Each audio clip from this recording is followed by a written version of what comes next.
साल की नवी होती थी, जिसका अपनी दादी के अलावा दुनिया में कोई नहीं था। अचानक एक दिन दादी की मौत हो गई। विधि अब दुनिया में बिल्कुल अकेली रह गई थी। उसके बॉयफ्रेंड सनी के अलावा अब उसका इस दुनिया में कोई सहारा नहीं था।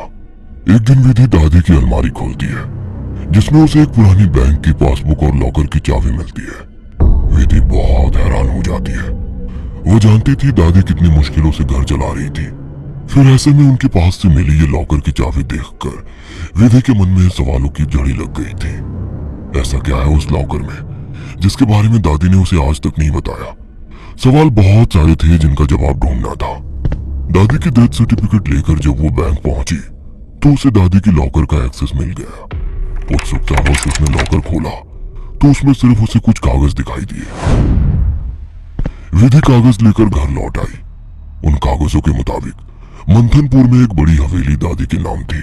इतनी बड़ी हवेली है दादी के पास और हम सालों से इस 2 कमरे के किराए के मकान में जी रहे हैं। ऐसा क्यों किया दादी ने? खैर जो भी बात हो, अब तो ये हवेली मेरी है। मैं कल ही मंथनपुर के लिए निकलती हूँ। अगले ही दिन वो मंथनपुर के लिए निकल गई थी। बड़ी अजीबोगरीब सी जगह थी ये। मेन रोड से हवेली की तरफ जाने वाली सड़क बिल्कुल सुनसान थी। गाड़ी तो क्या, पैदल चलता हुआ भी कोई इंसान नहीं दिख रहा था। सड़क पर गहरा सन्नाटा पसरा हुआ था। सड़क के दोनों तरफ घने ऊंचे पेड़ लगे थे। इतने पेड़ पौधे होने पर भी वहां किसी भी पक्षी का कलरव नहीं था। कोई जानवर नहीं। धीरे धीरे अंधेरा हो रहा था। सड़क किनारे लगे घने पेड़ अब जंगल की तरह दिखाई पड़ रहे थे। सड़क पर फैली खामोशी अब विधि को डरा रही थी। कुछ ही देर में वो पैदल चलते हुए हवेली तक पहुंच गई थी। हवेली काफी पुरानी दिखाई पड़ रही थी। ऐसा लगता था कि सालों से वहां किसी ने पैर ही नहीं रखा। हवेली के 500 मीटर के दायरे में गिने चुने ही मकान थे और जो थे वो भी खाली पड़े हुए थे।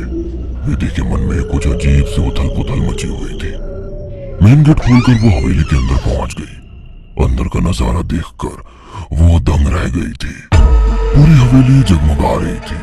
अंदर महंगे फर्नीचर और सजावटी सामान देखकर विधि का मुंह खोला का खोला रह गया था। अरे वाह, ये हवेली तो बहुत वेल मेंटेन्ड है। लगता है यहाँ जरूर कोई रहता है। हेलो, कोई है? कोई है यहाँ? विधि पूरी हवेली में घूमकर वहां रहने वाले व्यक्ति को ढूंढ रही थी। ढूंढते ढूंढते वो हवेली के अंदर आकर देखने लगती है। तभी एक बूढ़ी औरत न जाने कहां से विधि के सामने आ जाती है। बूढ़े के चेहरे पर गहरी झुर्रियां थी और कमर झुकी हुई थी। काला लबादा पहने, आधा मुंह पल्लू में छिपाए। वो औरत बेहद डरावनी लग रही थी। आउच! डरा दिया आपने। क्यों आई हो यहाँ? लौट जाओ। मैं कहीं नहीं जाने वाली। ये मेरी हवेली है। बाय द वे, आप कौन? यहाँ कोई नहीं रह सकता। शैतान रहता है यहाँ। लौट जाओ। शैतान? Very funny. अच्छा, तो हवेली हड़पने के लिए ये स्टोरी बनाई है आपने? विधि कुछ कहने वाली होती है, तभी वो देखती है कि बूढ़ी औरत हवेली की ओर देखकर कुछ सबक आ गई है और अपना चेहरा ढकते हुए वो अचानक ही अंधेरे में कहीं गायब हो जाती है। बड़ी अजीब औरत थी। कुछ स्ट्रेंज ही जगह है। विधि हवेली के अंदर आ जाती है और अपना फोन निकालकर सनी को कॉल लगाती है। हेलो सनी, तुम विश्वास नहीं करोगे, ये हवेली तो हमारी सोच से भी ज्यादा खूबसूरत है। तुम बस जल्दी यहाँ आ जाओ। हाँ हाँ, मैं आज रात को ही निकलता हूँ। सुबह मिलते हैं, बाय। अगले दिन सुबह सनी भी हवेली पहुंच गया था। अरे यार, कहाँ फंसा दिया विधि ने। अंदर जाने तक का रास्ता नहीं है। हर तरफ झाड़ियां, पेड़ पौधे। ऊपर से मुझे कहा कि मेरी सोच से भी ज्यादा खूबसूरत है हवेली।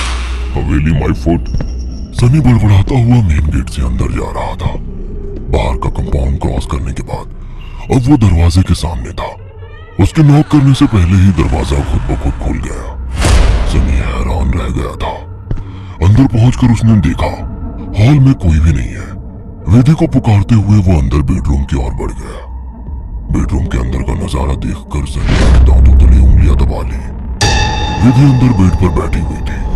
उसके लंबे बाल खुले हुए थे और उसके चेहरे को ढके हुए थे। बालों के बीच से उसकी लाल खून आंखें दिखाई पड़ रही थी।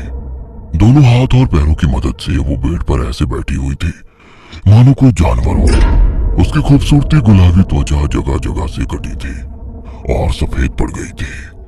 विधि को देखकर सनी जोर से चिल्लाया, विधि, ये क्या हो गया तुम्हें? सनी की बात सुनकर विधि ने डरावनी अंदाज में गर्दन टेढ़ी की। अब उसके चेहरे पर से कुछ बाल हट गए थे। वो भयानक आवाज के साथ हंसने लगी। उसके मुंह से किसी जानवर की तरह लार गिर रही थी। अचानक ही वो पूरी ताकत से चिल्लाई। विधि के बाल हवा में उड़ रहे थे और चेहरा चीखते हुए और भी भयानक होता जा रहा था। काले दांत और सफेद पड़ चुकी आंखें आकार में बड़ी होती जा रही थी। सनी के अंदर और देख पाने की ताकत नहीं बची थी। अपनी पूरी ताकत लगाकर वो कमरे से बाहर की तरफ भागा। बाहर हवेली के दरवाजे तक पहुंचा ही था कि विधि की दर्द से भरी आवाज सुनाई पड़ी। सनी, मुझे छोड़कर मत जाओ, मुझे बचा लो। सनी, ये मुझे नहीं छोड़ेगा। बहुत दर्द हो रहा है, बहुत